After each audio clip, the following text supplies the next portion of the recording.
this is where we get into this big auto-regulation, type of conversation. Where do you think it generally falls? I prefer to do ones because I can just be done after one. Yes, yes. And then I like pushing my accessories really hard. But like I said, I don't always get my accessories in on Sunday because we've got a big group, and big groups tend to move slow. And by the time we get done squatting, I've got to go do stuff.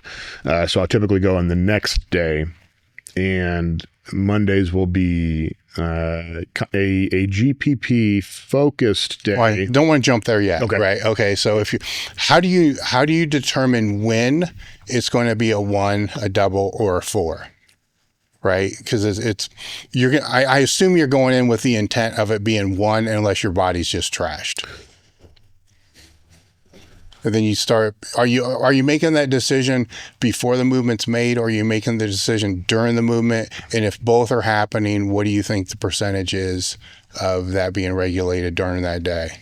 So I'm more often going to stick with the ones. Because I do feel like I have a pretty good handle on my recovery, my nutrition, my sleep, my conditioning.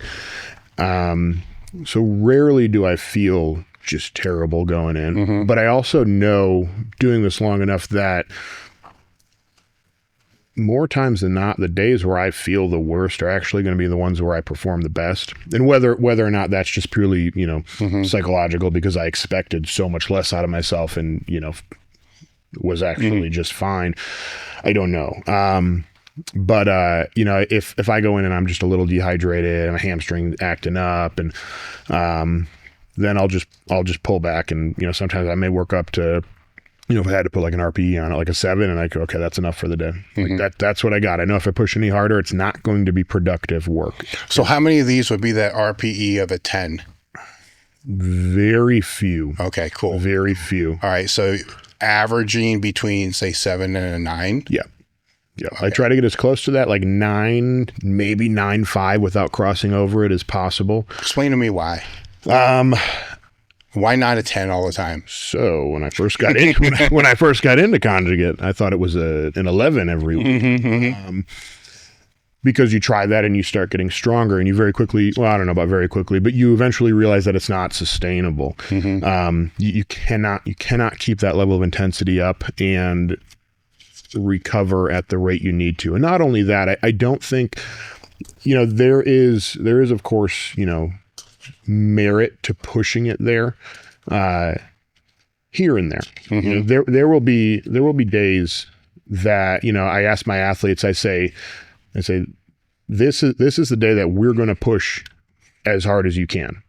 And I'll do that occasionally too, but it's not sustainable to do it every week. You can't recover from it. And not only that, but I think keeping it below that kind of 9.5, between, 7 and 9 there, allows us enough intensity to continue to push the strength, but not so much that we can't focus on and, fine tuning things in the process. Yeah. And I think if we push, consistently to that 10, things break down at 10s. They break down a lot quicker. And if we're going to maximize training adaptation here, we absolutely have to consider the psychological benefits of hitting really solid reps all of the time. So that's typically where I try to keep myself and my athletes, is just walk a fine line with it, make sure things look really good, make sure you strain a little bit. If you get a little out of position, let's figure out why, and let's just continue to focus on making sure that line is as tight as possible. Okay. Now, in a perfect world, your accessories would fall immediately after that. But you said earlier you'll kick those off into Monday because of time. Yeah.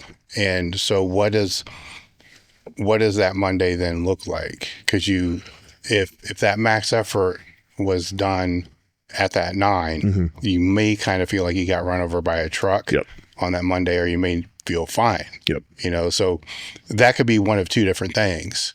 So out of those one or two different things, what does that look like? So it's not heavy compounds at all. I won't put 2 days like that back to back. I'll typically go in, if it's nice enough out, I can pull the sled. I like doing that. It's 10 minutes of that. 400 yards, depending on, how much weight I have on there. We need a new sled right now. The one we have is just gummed up with, they redid the blacktop at the gym I go to during the week. And it's got so much tar stuck underneath it that you put like a quarter on it and it just catches every step. But anyways, I like to pull the sled, with it not being so nice out right now. I've been pushing a lot of... Now with the sled, is it forward, backward? Is it... Mostly forward. Mostly forward. Mostly forward. Right. My work capacity going backwards, and I knees are feeling good. I don't feel like I need the additional volume there. If I do program it in backward sled drags, it's about a quarter of the volume that I would do forwards, and they're going to be on the same day. All right. But yeah, so sleds or kettlebell swings, and I've been doing a lot of work on like an Airdyne assault bike. So this is recovery. Yep. All right. And then if I need to push any accessories afterwards, I will, but I'll keep them to single joint work only, just for the volume, but try to do it in the least, kind of detrimental way possible to overall recovery. So I'll hop on, standing leg curl machine, just a seated leg extension, just super simple, just to get the volume on the muscles. And easy to recover from. Yeah, but nothing like compound. Like I'm not even trying to get on like a glute ham raise, because the intensity on that's going to be a lot higher than getting on a leg curl machine. So basically just blood work. Yeah. All right. Yep. So that's Monday, and then where does the bench fall? So bench will be Tuesday. Some weeks. What we've been doing, because I've had access to spotters only on the weekends, is every other to every 3 weeks we'll actually bench after we squat. Okay. Yeah. It's just how it works out. I wasn't a huge fan of it initially, but that would be your heavy bench too, right? Yeah. So basically both max efforts in one day. All right. Yep. And if that does not happen there, then Tuesday would end up being your speed day. Lighter. No, so Tuesday would be if I bench heavy on Sundays, Tuesday becomes purely hypertrophy day. Got it. Yep. But if I don't bench heavy on Sundays, then I'll do a heavy raw max effort on Tuesdays. I got it. And that, like I said, every 2 to 3 weeks that, shifts around, and there's a lot of just like, okay, well, let's move all these pieces. All right. So the only thing you're really moving though is going to be that main max effort movement, which is going to kick off. Yeah. And everything after, if the main movement is on Tuesday, everything after is accessories. There's not going to be a heavy 3 or 5 supplemental movement. No. Right. So now if it is on Tuesday and it is that max effort bench, is there a heavy secondary movement, or does it, like with your kids, just break off into the accessories? So there's typically, but I don't push it any lighter than top 5 or 6 on that. And that would be, like a heavy, like JM press, or a variation of that. Yeah. That's just what I would throw in on right after the bench there. But I don't do that every week. That is something that I just don't periodize well, because that's purely going to be based off of how my shoulders and elbows feel just after, the previous few days. So I'll push it when my body says I can, and I'm very good about just, moving on to the stuff that doesn't bother it afterwards.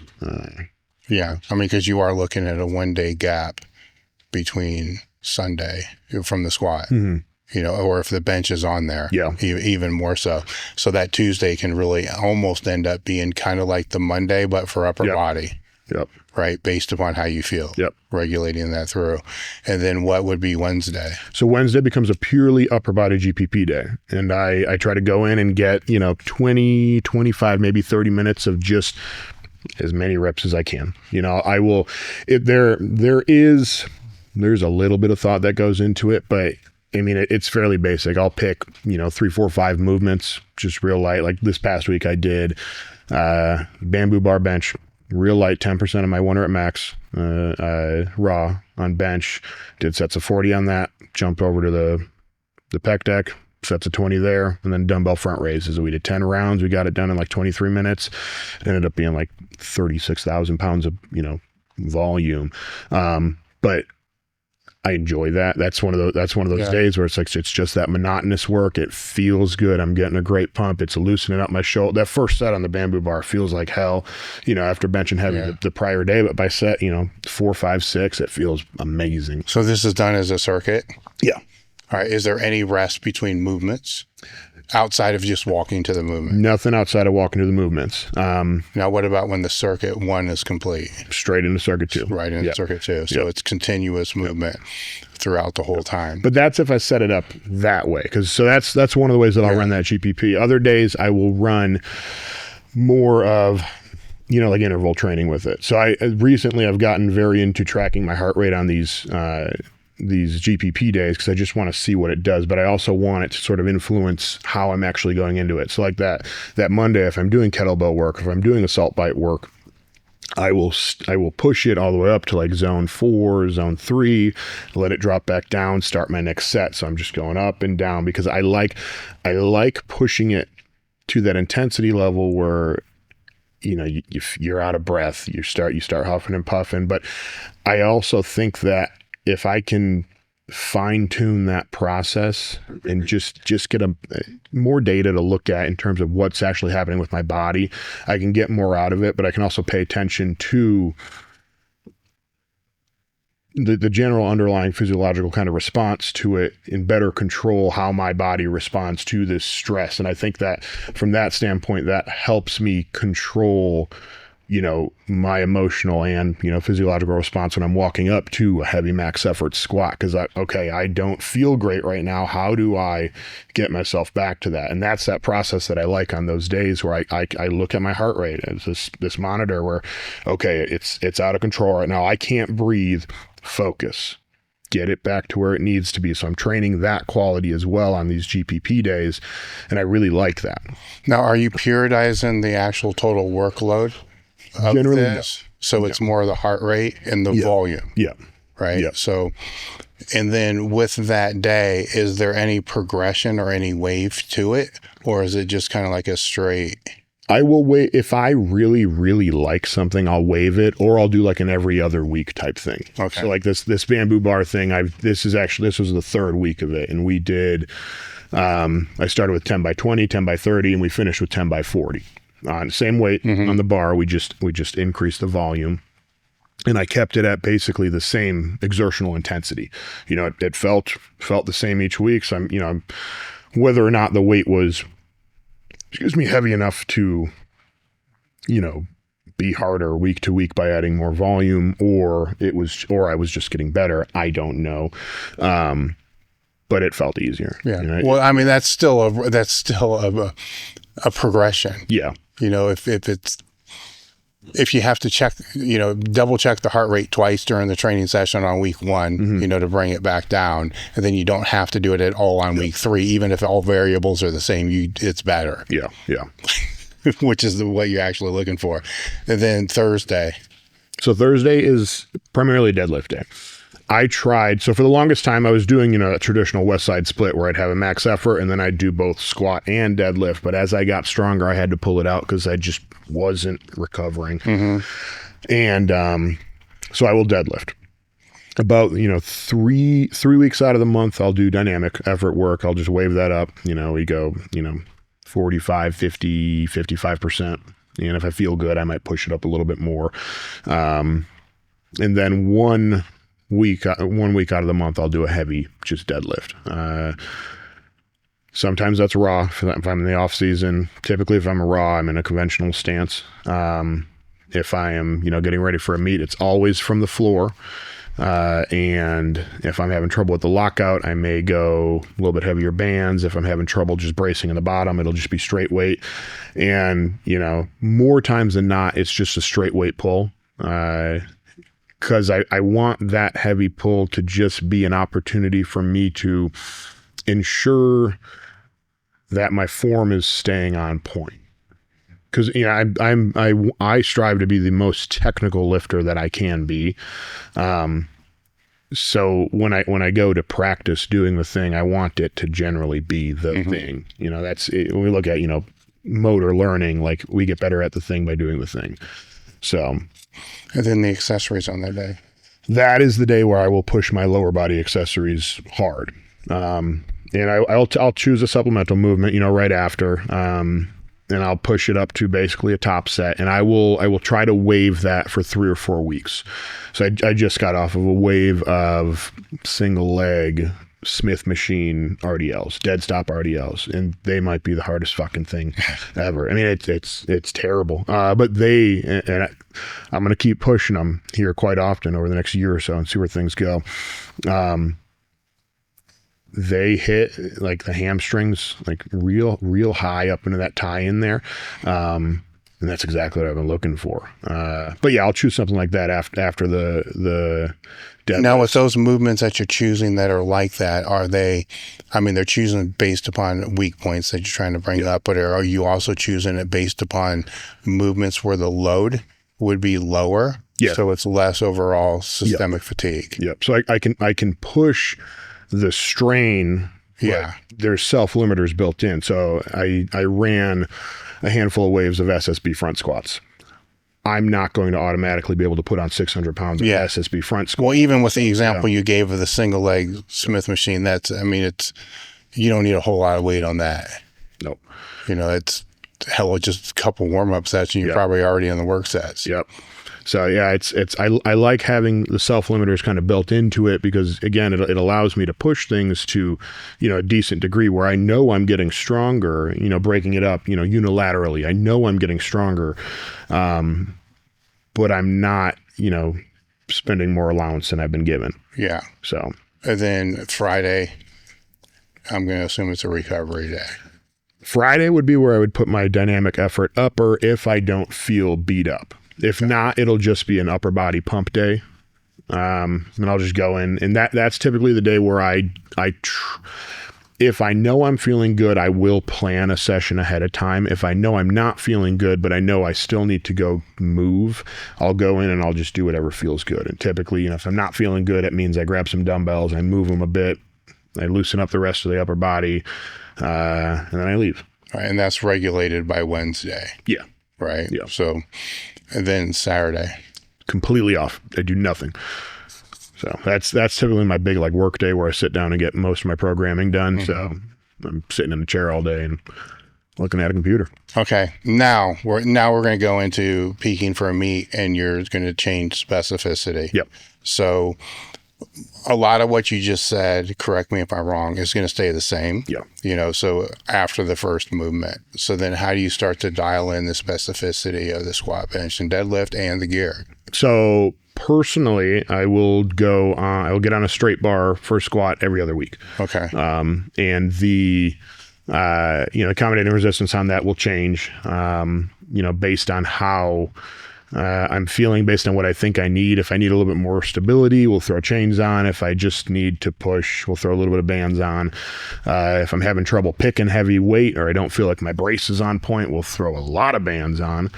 And then how much gear I'm using will depend on, how well or how confident I am with the gear at that time. If I haven't really been pushing it, too hard in the gear in the off season and I've just been sticking in the briefs, I'm probably going to put, wraps on a little bit earlier. I'm probably going to put the straps up a little bit, earlier, a little bit tighter, just to kind of work those in. But I'm very much a minimum effective dosage type person, so I'm going to try to come from the bottom end on that rather than just overload all of that stuff right away. But when we free squat, it'll be on a straight bar, unless we have somebody whose shoulders are incredibly beat up, then we'll just get on a cambered bar and do free squats there. Now, when you're personally going into this, there's a difference between a training max and competitive max, right? So do you optimally, if that can be somewhere between the 10-15%, that would be great. Yep. Right. But you're dealing with a much higher squat, right? So we're talking, that's a lot of weight, yep. Right? How close do you broach where your second attempt may be in a meet in the training? It truly depends on the day. I mean, I've squatted more in the gym than I ever have at a meet. Okay. And the day that I did that, the first thing I did was find my most mentally stable training partner and said, do I take another jump? Mm-hmm. And he said, no. And I said, okay, thank you. That's what I thought. But that would have been, second attempt right there, based on, a perfect day, that would have been a second attempt. If we do anything close to a third attempt, it's typically like with reverse micros, just to know we can hold it at the top, and, reverse micros at the bottom aren't taking any more than about 35 pounds off. It's just, we know what the tension is. And I think 35 pounds is probably the difference between a little bit bigger brace and breath and just not. It's one of those small things where I feel confident, if I can move it with the reverse micros, it's probably moving. Assuming I don't fuck anything else up. How far out will be your last heavy squat? Originally, for the longest time, it was 3 weeks, but I moved that to 2. I felt that the 3 weeks was too far out, and I felt deconditioned from the movement, detrained. I didn't feel, I'd get underneath the bar to warm up at the meet, and I'd think that this doesn't feel right.